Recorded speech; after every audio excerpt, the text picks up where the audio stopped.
Dear students, today we should consider a very important aspect of English grammar. Basically, use of to as an adverb in the sense of भी in Hindi.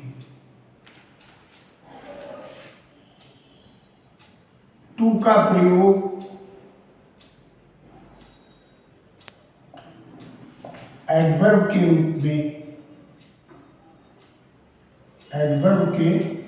रूप में जब भी के अर्थ में होता है। टू का प्रयोग एडवर्ब के रूप में भी के अर्थ में। अब ये भी के अर्थ में जब भी होगा वह अफर्मेटिव सेंटेंस में होगा। पहली शर्त अफर्मेटिव में होगा। जहां भी टू का प्रयोग अगर आप टू का प्रयोग करते हैं तो निश्चित रूप से अफर्मेटिव सेंटेंस में करें। और भी के अर्थ में अफर्मेटिव में टू का प्रयोग। और नंबर 2 नेगेटिव सेंटेंस होगा। नेगेटिव सेंटेंस तो नेगेटिव सेंटेंस में आप भी के अर्थ में नाइदर या नॉट आइदर का प्रयोग कर सकते हैं। ध्यान दें, सभी लोग नोट कर लें कि अगर नेगेटिव सेंटेंस है तो उसमें आपको टू के बदले नॉट आइदर। अब नॉट आइदर को थोड़ा सा उसमें कर दें तो ज़्यादा अच्छा है। डॉट डॉट करके नॉट आइदर के अर्थ में भी कर सकते हैं। अब थ्रू सेंटेंस इसको समझने की कोशिश करें सभी लोग। जैसे मान लीजिए हमने कहा Ram lost his pen. Ram ने अपना पेन खो दिया। अब ये अफर्मेटिव सेंटेंस है और इसी को हमने आगे जोड़ दिया एंड पेंसिल और यहां पर लिया है टू। तो यहां टू का अर्थ हो गया भी और एम्फसाइज भी कर दिया। राम ने अपना पेन और पेंसिल, पेन खो दिया और पेंसिल भी, ये अफर्मेटिव सेंटेंस में भाव हो गया। अगर मान लीजिए नेगेटिव है, कोई भी नेगेटिव सेंटेंस लें, जैसे हम कहें कि मोहन डिड नॉट राइट या डिड नॉट रीड। मोहन ने पढ़ाई नहीं की तो हम जब कहते हैं मोहन डिड नॉट रीड, ये नेगेटिव सेंटेंस होगा। अब इसको कनेक्ट कर देते हैं। कनेक्ट कर दीजिए। मान लीजिए हमने कहा कि एंड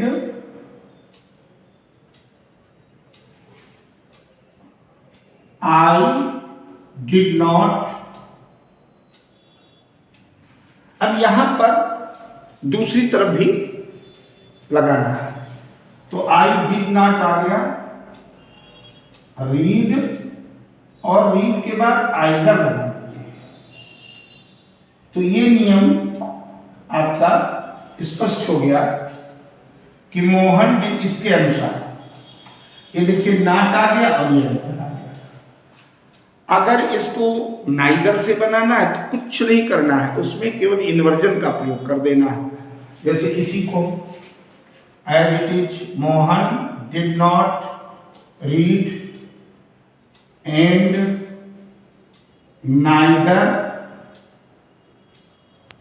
और डिड आई, इन्वर्जन हो गया नाइदर डिड आई। और ये सारे के सारे प्रयोग भी के अर्थ में आए। ध्यान दें इस पे। टू भी आया ना का इधर भी आया और केवल ना इधर भी आया। राम ने अपना पेन खो दिया और पेंसिल भी। मोहन ने पढ़ाई नहीं की, मोहन ने नहीं पढ़ा, और ना तो मैं भी नहीं पढ़ा। मोहन ने पढ़ाई नहीं की और ना ही मैंने। तो ऐसी स्थिति में आप देखें नियमानुसार कि टू का प्रयोग अफर्मेटिव सेंटेंस में। देख रहे हैं आप लोग, ध्यान से देखें। और नेगेटिव सेंटेंस में नाइदर का प्रयोग या नॉट और आइदर का प्रयोग हुआ एडवर्ब की भूमिका में, और इसका हिंदी में सेंस हुआ भी। हिंदी में इसको क्या कहेंगे? भी।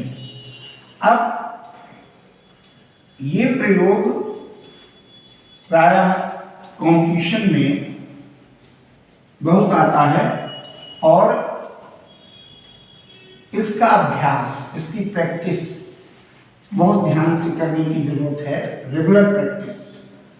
तो आपको ऐसे सेंटेंसेस का प्रॉपर फॉर्मेशन समझ में आएगा। अब मान लीजिए एक विशेष चीज हम दिखा रहे हैं, स्पेसिफिक नोट्स है। अगर स्पेसिफिक नोट क्या है, मान लीजिए अफर्मेटिव सेंटेंस, इसको नोट भी कर लीजिए कि अफर्मेटिव सेंटेंस में एक ही प्रकार का कार्य हो। तो मान लीजिए सेंटेंस हो अफर्मेटिव, अफर्मेटिव सेंटेंस में एक ही प्रकार का कार्य, एक ही प्रकार का कार्य हो, ये शर्त है। तो टू के बदले, टू के बजाय आप वहां पर नियम बदल देंगे और सो लगाएंगे और प्लस ऑक्सिलरी वर्ब। ये ध्यान दीजिए, सो और ऑक्सिलरी वर्ब। टू के बजाय वहां पर सो और ऑक्सिलरी वर्ब लगा दीजिए। ये बहुत जरूरी है कि कैसे क्या करेंगे। अब आप लोग कुछ सेंटेंस लिखें, उसके द्वारा करें। जैसे हमने कहा सीता राइट्स वेल, एक सेंटेंस दे दिया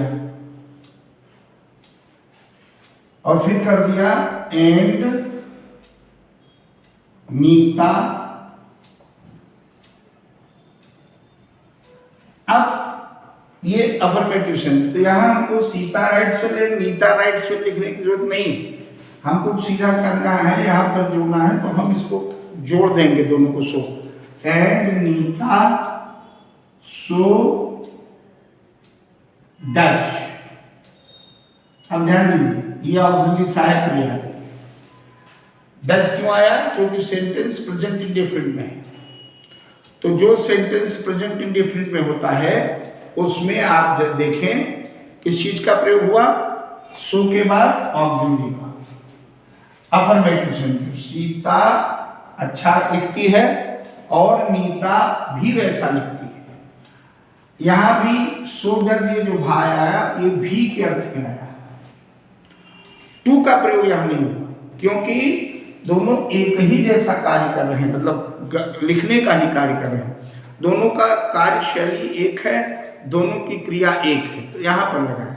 आप जैसे एक और सेंटेंस देखें, मोहन, जैसे पहले देखा था last his purse, and Sohan. तो हम यहां पर सोहन के बाद सो, अब ये किस टेंस में? पास्ट में है। एंड सोहन डिड, वहां पर हम क्या लगा देंगे?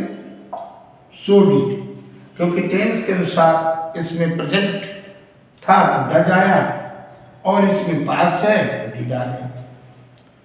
अब ऐसी स्थिति में या आप ये कह सकते हैं कि और सोहन ने भी वैसा किया, मोहन का अपना पर्स खो गया, ठीक है। अब चाहो तो इसको ऐसे कर सकते हो, ये यहां नीता सो डज लिखा है, चाहे तो आप यहां पर इसको सो डज नीता यहां लिखिए, तो ये जो प्रयोग है इन्वर्जन में पूरा आ जाएगा, सो डज नीता। इसमें भी इसका प्रयोग इधर ले आइए, so did Sohan and so did Sohan, तो ये मोर एप्रोप्रिएट हो जाएगा, क्योंकि जब सब्जेक्ट को इधर लाओगे सो डिड के बाद तो इन्वर्जन सही बैठेगा, तो इसका नीता को इधर ले आइए और इसको इधर, तो ये वाक्य भी के अर्थ में एक प्रेजेंट टेंस में और एक पास्ट टेंस में हो गया। इन्वर्जन का प्रयोग करके आप इसको भलीभांति कर सकते हैं, ठीक है। ये बहुत ही महत्वपूर्ण चीज है, इसका बहुत व्यापक प्रयोग होता है। अब आप एक सेंटेंस और देखें जिसमें इवन के प्रयोग को देखिए। इवन का प्रयोग जो होता है वो यहां तक की के अर्थ में भी होता है। इवन का प्रयोग जो है वो यहां तक की के अर्थ में भी होता है। जैसे इवन का प्रयोग हमने कहा, ये इवन का प्रयोग जो है इसमें क्या होता है कि कभी कभी जब उसका अर्थ अंडरस्टूड हो जाता है, जैसे नाउन प्रोनाउन वर्ब, कभी कभी चाहे नाउन हो प्रोनाउन हो,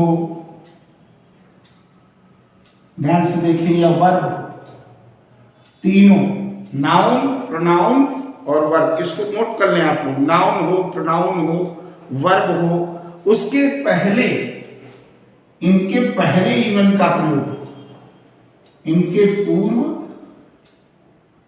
इवन का, इनके पूर्व इवन का प्रयोग हो तो भी उसका अर्थ भी क्या जाता है। इवन का प्रयोग हो तो उसका भी अर्थ भी होता है, तो उसका अर्थ जैसे आपने अर्थ भी, उसका भी अर्थ भी में होता है। अब ये जो प्रयोग है ये आप देखिए कि कैसा भाव ला रहा है। इस ऐसे वाक्यों से क्या बोध होता है? ऐसे वाक्यों से बोध होता है कि जो कार्य हुआ है या होने वाला है, इसका यही अर्थ है। जब भी इवेंट का प्रयोग है, इससे ये भाव आएगा, ऐसे वाक्यों से,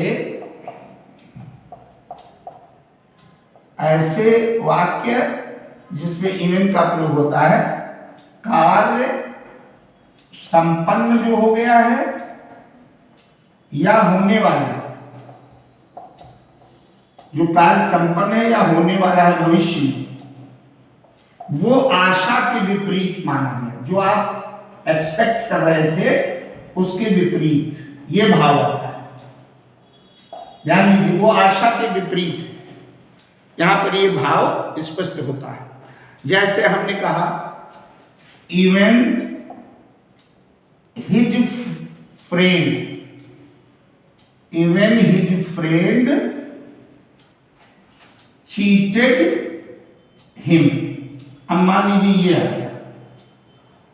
अब ध्यान से देखिए आप लोग कि इस वाक्य में नाउन से पहले इवन आ गया तो भी का अर्थ आया, यानी यहां तक कि जिसकी कोई आशा नहीं थी उसने, इवन ही उसके दोस्त ने भी उसको धोखा दे दिया, जिसकी कोई आशा नहीं थी, तो आशा के विपरीत। एक और उदाहरण लिख लेते हैं। जैसे हमने कहा मोहन, कोई, अब यहां पर पहले की बात की तो हमने कह दिया Mohan did not even speak, Mohan did not even speak, verb के पहले आ गया इवन स्पीक। अब यहां देखिए इवन का प्रयोग वर्ब से पहले आया, लेकिन किस अर्थ में आया? मोहन यहाँ तक कि यानी मोहन भी बोल नहीं पाया। आशा थी वो बोलेगा, लेकिन मोहन भी बोल नहीं पाया। ऐसा भाव जब आए तो बहुत सतर्कता से, बहुत सावधानी से किसी चीज को करें और निश्चित रूप से उससे आपका लाभ होगा। ये बहुत महत्वपूर्ण प्रयोग है। आज इतने ही, फिर नेक्स्ट वीडियो में मैं इसी प्रकरण को और आगे बढ़ाऊंगा। Thank you very much.